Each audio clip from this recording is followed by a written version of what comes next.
My name is Emly Pyle. I'm the Clinical Program Manager of Menninger 360. Postpartum depression is a clinical mental health diagnosis, whereas baby blues is a symptom that can take place within the first 2 weeks postpartum. And so baby blues is temporary and hormonally driven. It typically begins within the first 3 days or so after birth, and it would resolve within the first 2 weeks, whereas postpartum depression could take place at any point postpartum, immediately after delivery, up to a year after the birth of a baby. And it includes symptoms that can really significantly impair functioning, such as pervasive sadness, irritability, sleep disturbance, eating disruption, and difficulty with activities of daily living. Whereas baby blues would be hormonal sensitivities, more crying, feeling overwhelmed, but not impacting someone's ability to carry out their day-to-day functions. Postpartum depression is quite prevalent.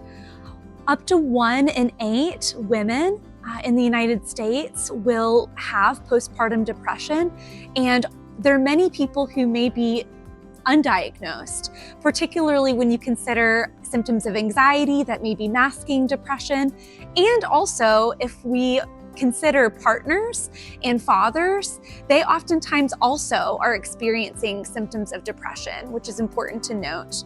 It's very misunderstood for a couple of reasons. One is societal expectations on what the postpartum period is supposed to look like can oftentimes create shame or stigma and difficulty sharing about what one is struggling with. Also, social media can be a huge reason why individuals may feel like they're expected to present the idealized parent example, that they don't fit into the mold of what new parenthood is supposed to look like.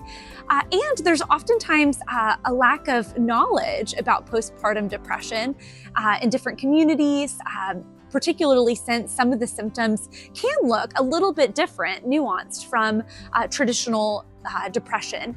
So one of the most common emotions could be feeling overwhelmed. That's one of the most common phrases that I've heard in practice. Also, behaviorally, there could be sleep disruption, more than one would expect from caring for a newborn, an infant.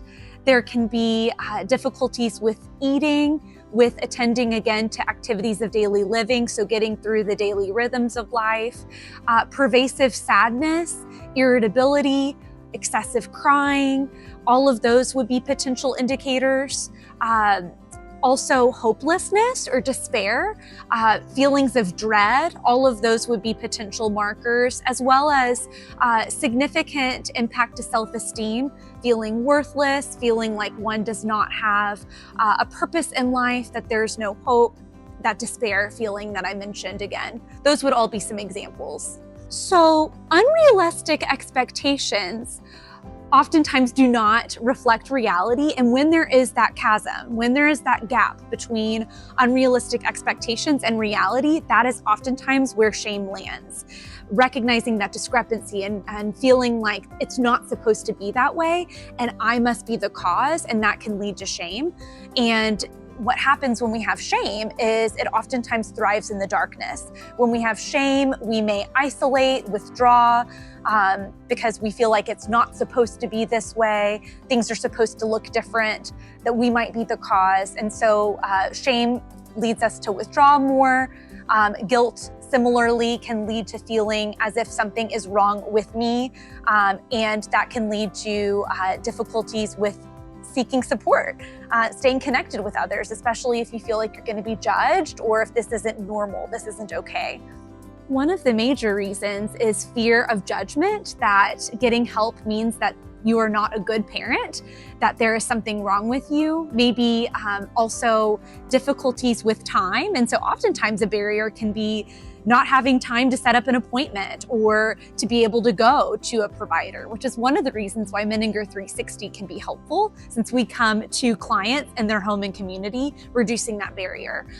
So there can definitely be both. There can be time constraints. There can also be judgment, fear of not being seen as a good parent, fear of there being something wrong with oneself, and maybe also seeing that this is just how it is. This is how parenthood is. This is the norm. I just have to deal with it. That can certainly be the case as well.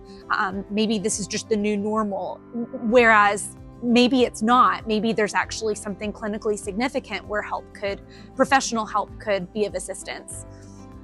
So I'll start out by saying that research does show that when someone does have postpartum depression, mental health intervention is necessary in order for there to be recovery.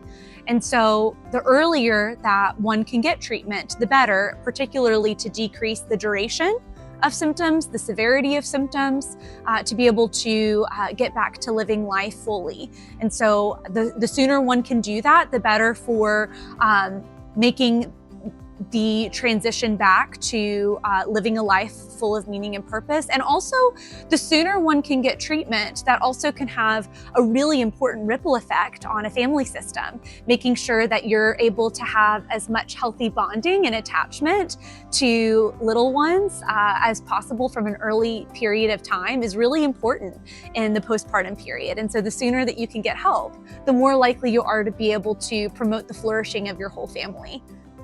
So I would say that asking for help is one of the strongest things that you can do for your family, for yourself and for your family. It's modeling for others in your family system, other children, other partners, family members, what it looks like to seek help, which is something that we would encourage our own children to do.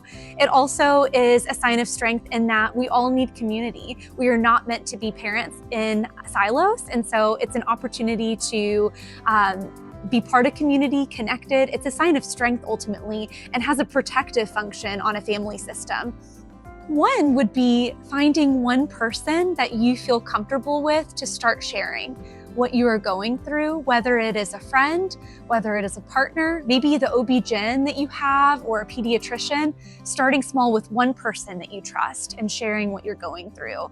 I would say prioritizing 15 minutes outside every day, maybe going on a walk, getting some vitamin D, that can be very helpful.